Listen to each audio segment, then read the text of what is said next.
3-liter Duramax P0016 code part 2. This is the first startup after being reassembled. Let's see if it blows up. Okay, so here's your cab removal tips. Underneath, I removed the rear drive shaft. I removed the shift cable from the transmission and also unbolted the bracket from the transmission. I removed the front prop shaft bolts from there and then left it attached to the transfer case. I removed the lower transmission bell housing bolt just to make it easier on myself later. Up here, I disconnected that coolant hose to drain the secondary cooling system. I drained the primary cooling system from the radiator drain valve. And don't forget to remove your side steps or you will end up damaging the bed like I did. Oops, don't do that. Okay, passenger wheel well. You've got the engine ground here. You've got the chassis ground. Where's the stud? Right there. You're gonna disconnect your 2 heater hoses right there and there. Like I said, drain the radiator there. You've got your camera connector there if applicable. I think that was it really on this side. Front clip, you're gonna remove the whole bumper so that it will clear the frame. You've got push pins for your cooling ducts here, so that's really all we had here in the front to do was the front grille, front clip, and the driver's side wheel well. We got the 4 brake lines here going into your ABS unit. What else do we have? We got some electrical connectors down here. Some of these, I think there's 2 over here. And then that was it. Everything else is under the hood. And under the hood, you're gonna take the AC line loose there, the high side line here. Also, the high side line has a push pin. Right there, you need to disconnect. There's a little hole right there. Can't get the light in there also. There we go. Okay, under the hood, you're gonna take loose the AC line here, just this one nut after you discharge the AC. The high side line has a push pin right there that goes into that hole. So you need to pop that loose and take the push pin off. And then there's this master connector here. There's these 2 master plugs need to come out of that the fuse box. So you have to take the fuse box off the top there. Take that off. And then there are some of these master B plus connectors that need to come off. I think there's 1, 2, 3 I took off. So that was really it, was some master connectors, B plus leads, AC lines, and then on the right side of the underhood we've got, I took off the brackets up here for the radiator. There's some master connectors over here. Not much to it. This I detached, and there's a hose. That hose right there goes to that fitting. So that goes there, and then this one you disconnect from the radiator here, and then that was really it. So that was everything that I had to take loose, and of course the steering linkage I may have done from down here. Yeah, I did. So in here, your steering linkage. And then that is everything that I had to take loose to lift up the cab, aside from the cab bolts. Look at this. There's the torque converter bolt way down deep in the hole. You can't really get a good angle on it no matter where you hit it. You can't get it from down below. It's just a nightmare.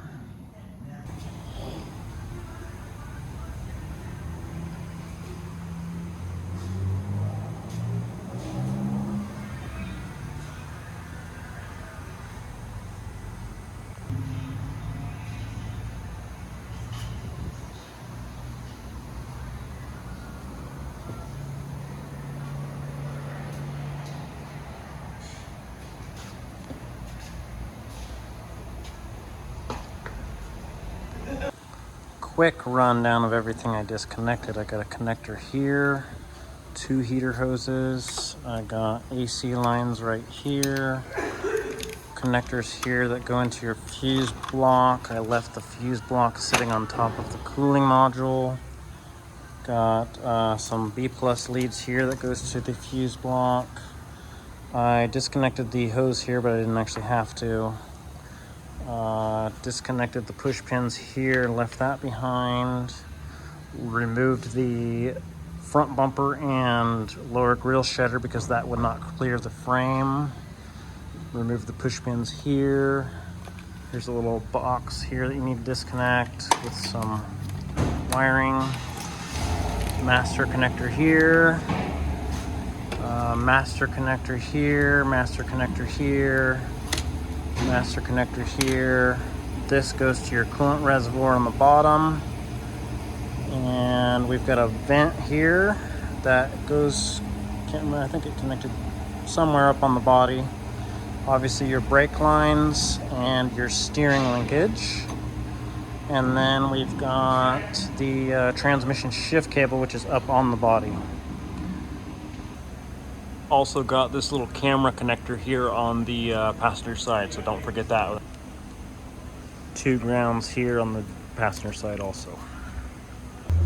Okay, so went ahead and took these hoses loose. I took the wiring harness all loose from the transmission as well as on top of here, so I'm going to fold that out of the way. Got everything disconnected down here, and I left this one transmission bolt here in the hole. That one was a real beach to do, but I'm about to use the chain hoist or the engine hoist to lift this up and slide it back. So before I took anything out, I removed the drive shaft front and rear also, and I just left the front one hanging here. So okay, transmission has been pulled. It is now hanging. And when I go back in, I'm going to re-rig this because it kind of tilted and twisted the wrong way. So I need to re-rig this so that it sits the right direction and I don't have to fight it. Get that out of the way. Take that bracket out. Take that out. And then I take this cooler out of the way just to show you the order of operations. Okay, so there's 2 nuts here holding this harness on, and then a bolt, and then you have to twist this before it will come out. And then we're going to remove this bracket, and I'm going to see what I can do about getting the turbo out of the way, but I don't really feel like removing all that mess, so I'm going to see what I can do about shortcutting it. We'll see. Okay, let's talk about how I'm going to get this turbo out of here. I'll show you what I did. I loosened up those nuts. There's 2 nuts right there I loosened up. I took out these 4 nuts there. And then there's 3 more down here. Right there. So I loosened up all the nuts holding the particulate filter to the block and all that.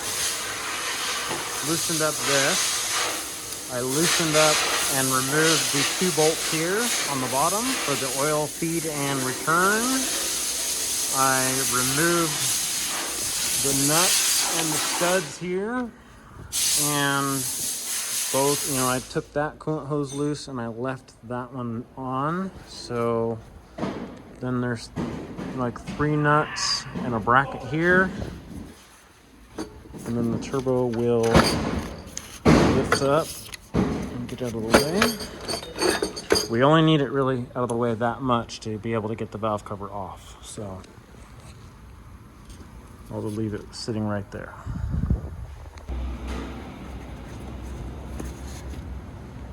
Okay, now I'm gonna have to work on labeling all the fuel lines and removing them, and then remove the injectors, and then I will be able to remove the valve cover.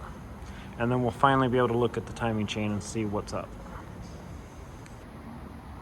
I like to use a industrial Sharpie, and I'll mark it at 2 points on the line, because when you crack these loose, the diesel fuel will do a pretty good job of wiping the Sharpie away and you'll lose your marks. So helps to have a second set of marks. Okay, so service information is not clear how to remove the line. It just simply says remove the clip. So you're gonna remove the clip, yes, but what I discovered is that the little white collar here, when it's in the down position, it holds the clip open for reassembly. So it's gonna be like that when you pop it back in, like that, and then you're good. But to take it off, you have to use a tool and actually work the clip out of there carefully. I'm not gonna do it because it's probably gonna go flying, but yeah, you just have to work that out of there on both sides and it'll come right off. Okay, so after you remove that clip, you're just gonna wanna pull and wiggle and it'll pop off. That's it. And then the white collar, like I said, will hold the clip on for reassembly in the down position. So you stick that in the down position, reinstall the clip, and it's ready for reassembly. Okay, check it out. It is always nice to keep a selection of these caps on hand, so you can plug up all these very important holes to keep clean. Can't have any dirt getting into the fuel system, or we'll be coming back inside and having a bad time. Of course, always a really good idea to record your fuel injector serial numbers, because you don't want to get them mixed up. Now, I already removed the cylinder number 1 injector and plugged the hole, and I've removed the hold down clamp for the number 2 injector. I want to blow the dirt out of that hole before I go any further.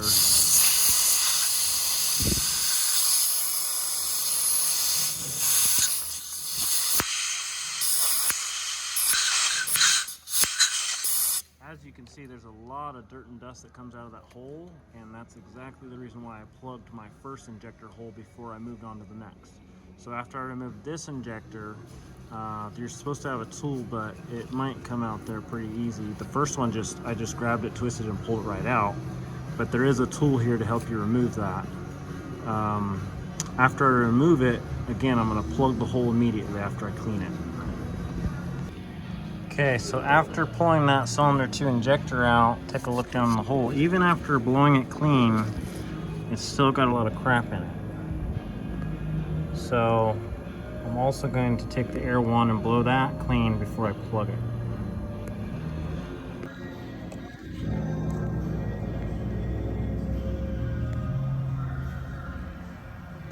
Okay, so front cooling system, I just disconnected everything on the front here so I could pull it out of the way. You do have what looks like to be plenty of access down there, although I don't know that for sure yet. There was one stud there I had to remove, and you have to unbolt the harness from the front of the engine. The valve cover is now probably, all the bolts are loose, but I have to pry this off of here. So give me a second and we're gonna have the big reveal. Okay, so the valve cover took a fair amount of prying carefully to get it off. It was quite a fight, and surprisingly, the chain is really not loose upon first, inspection. I can kind of squeeze the tension out of the tensioner and get something out of it. So let me take this all the way apart. I gotta take the back off. I gotta take part of the front off and install my cam locking tools, and then we'll fully inspect the cam timing system and we'll get our answer. Okay, ladies and gentlemen, we do indeed have our answer. I pulled the radiator out, basically just hinged this side out so that I have enough room to work in here. I removed that front cover and installed the crankshaft pin right here. Make sure that goes in all the way. And I've got the camshaft tool, and as you can see, it does not actually fit properly. It should be in that angle and it should drop right in, but the camshafts have great timing, and that would be why we have a P0016 code. We do indeed have a worn timing chain.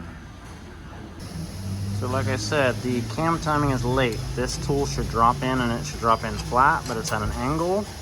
This tool should drop into that notch, but the cam has not actually reached that position yet because we are late.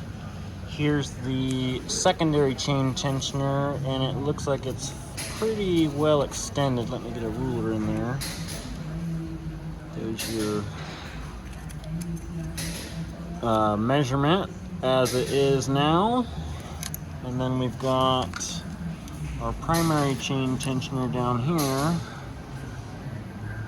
just to give you an idea as a reference for when you guys take it apart. Never mind the fact that I had the tool backwards from its normal orientation, the angle is still off. It shouldn't be pointing that like that. It should be straight up and down like this. So now the cam tool is fully installed. The cams are in the correct positions, and this is what we're left with on the chain. So still coming apart. Okay, so visual inspection of the timing chain components actually reveals very little wear. This is probably the worst looking one out of them all.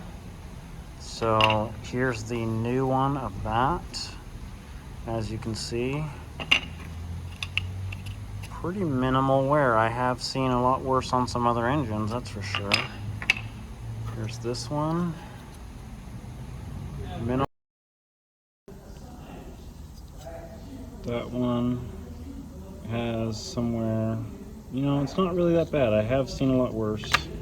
The chains show no sign of wear at all, and neither do the sprockets really. You can see some shiny spots, but there is no apparent wear to any of them.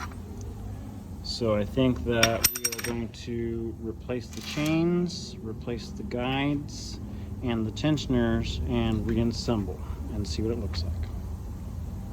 So service information even says that this mark is going to be difficult, if not impossible to see. I could not see it whatsoever, and I was having to use this mark as an indicator that I was in the right position here.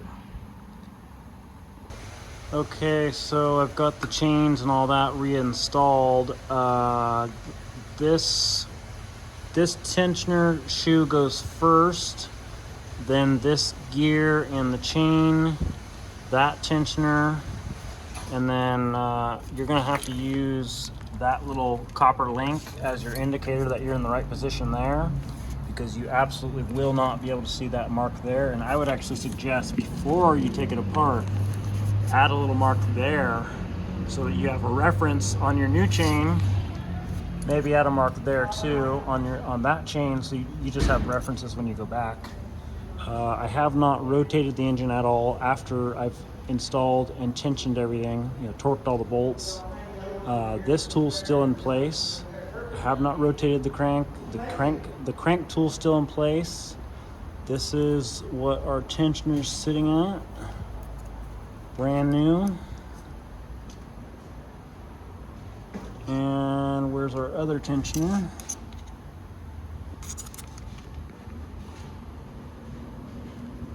There's your measurements on brand new components. This is before I've rotated the engine. I'm also going to replace this upper hose here because it's been rubbing, and that's just an imminent failure. So take care of that if you haven't, you know, if yours looks like that. I was glad that I followed my own advice and recorded the numbers here, the injector flow codes, because my injectors did get a little bit mixed up and I wasn't sure, but then I had that visual reference to go back to. So I'm replacing the combustion seal and the sealing O-ring right there. I just wanted to show you that you need to clean off that black ring of carbon there, because it may look clean if you were to brush that, but it's actually not supposed to be there. So let me grab a pick and clean that up. It actually took quite a bit of force to break that stuff out of there. I had to grab it with both hands. But that's the point I'm trying to make, is you need to get this black carbon out of here so that your compression ring will actually seal properly. That looks a little better. Removing the plug from the injector holes before I clean them. It's really not that bad in there, but still, we'll hit it with the brush.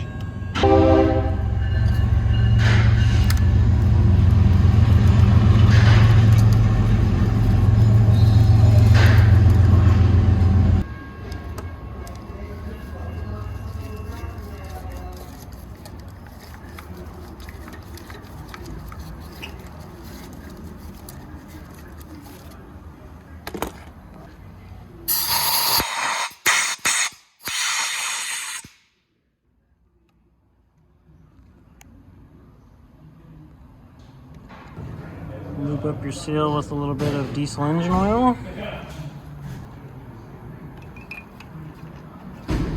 Give it a little twist and a wiggle. I felt the O-ring pop in and seat. Before I torque the injectors down, by the way, I'm going to install these fuel injection feed pipes just snug, not tight, so that I can kind of wiggle them into their most relaxed position, and then I will tighten down that injector hold down bolt. It just helps to get those pipes. There's quite a bit of movement there, as you can see, so it helps these pipes seal up. Okay, got everything reassembled. Just about ready to lower the cab back down. But what I would suggest is that you install your torque converter bolts through this access here while you can, and reinstall your starter while you still can, while you have all this access. So that's what I'm going to do. This is the first startup after being reassembled. Let's see if it blows up.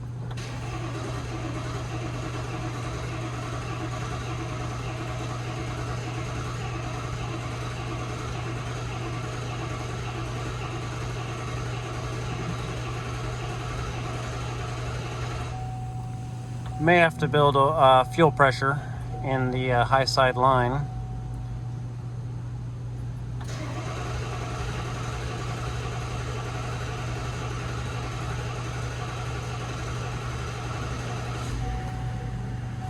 Start it up.